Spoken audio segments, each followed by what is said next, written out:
Max was a clever boy. He always had something to say, whether it was a good idea or not. If his mom asked him to clean his room, Max would cross his arms and huff, "I'm not cleaning it. Why should I? It's not fair." If his dad called him to breakfast, Max would groan, "I don't want that for breakfast, I wanted pancakes." At school, things were just as dramatic. When his teacher asked him to be quiet, Max would shout, "Why do you always pick on me? I wasn't even talking." And if his friends wanted to play a game that wasn't exactly what Max had in mind, he'd snap, "I don't want to play that. I want to play my game, not yours." At first, Max thought it was powerful, like he was the king of the world, throwing words around as he pleased. But the more he talked back, the more people seemed fed up with him. One morning, Max's mom asked him to put away his toys. Max groaned, "Ugh, I don't want to." His mom gave him that serious look, the one that meant she wasn't joking, but Max stomped his foot and muttered, "You're always bossing me around." His mom sighed. "Max, if you keep talking like that, it's going to hurt our feelings." But Max didn't care. Later that afternoon, Max ran up to his friends full of energy. "Let's play my game," he demanded. But his friends just shrugged and said, "No, we're going to play something else." They walked away, leaving Max blinking in confusion. "But I know all the fun games. Why don't they like me?" That evening, Max called his dog Buster inside. "Buster, come here right now." But instead of wagging his tail, Buster trotted away into the bushes, ignoring him completely. Max gaped. "Why does everyone ignore me?" Feeling annoyed and lonely, Max told his mom. She just smiled tiredly and said, "Okay, Max, let's try to do better tomorrow." But Max didn't want to try. He was grumpy. Why doesn't anyone listen to me? The dream adventure. That night, Max fell into a deep sleep. And oh, what a strange sleep it was. He woke up in a world that looked nothing like his room. Everything bounced like jelly. Trees swayed like they'd had too much coffee, and the sky swirled purple and orange. Max opened his mouth and shouted, "I don't want to do this."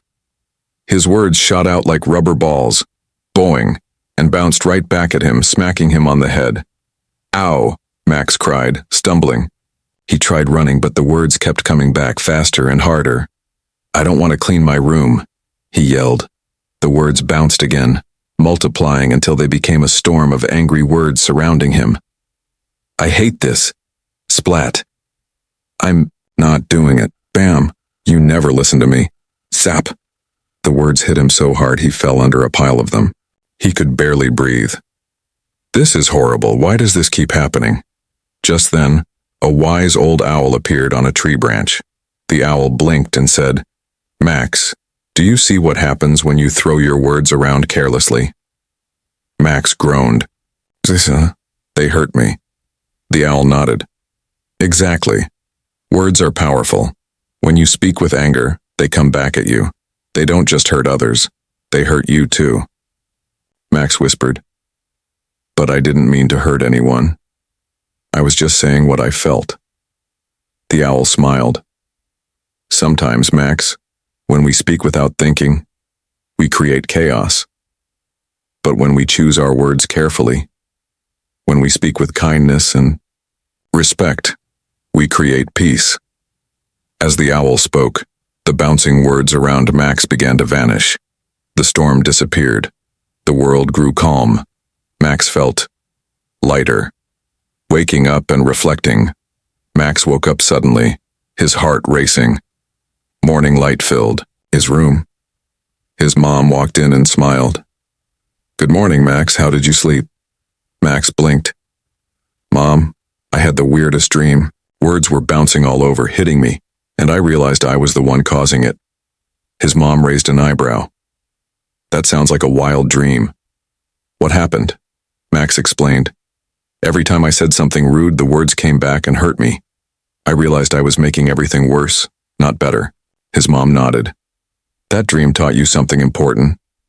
Max's face lit up. "Yeah, when I talk back or say mean things, it doesn't just hurt others, it hurts me too. Words are like 1,000 angry boomerangs." His mom hugged him. That's exactly right. Words can come back to us, but when we use kind words, we build better relationships with others and with ourselves. Max thought carefully. I don't want to make things worse anymore. I want to use my words to make people feel better, not worse. Max's new attitude. That morning, when his mom asked him to clean his room, Max paused. Normally, he would have groaned, but this time he said, "Okay, Mom. I don't really want to, but I know it needs to be done. Can we do it together later?" His mom grinned. That sounds like a great plan. Later, when his friends were playing, Max smiled and asked, "Can I join your game?" His friends beamed. "Of course, Max, let's play." When Max called Buster, he spoke softly. "Come here, boy." Buster wagged his tail and ran to him. Max smiled to himself. This felt good. His words were no longer bouncing back to hurt him. They were connecting him to people and even to his dog. From that day forward, Max was careful with the words he spoke. He knew they had power, the power to hurt or the power to heal, and Max chose wisely. No more bouncing words. No more hurt.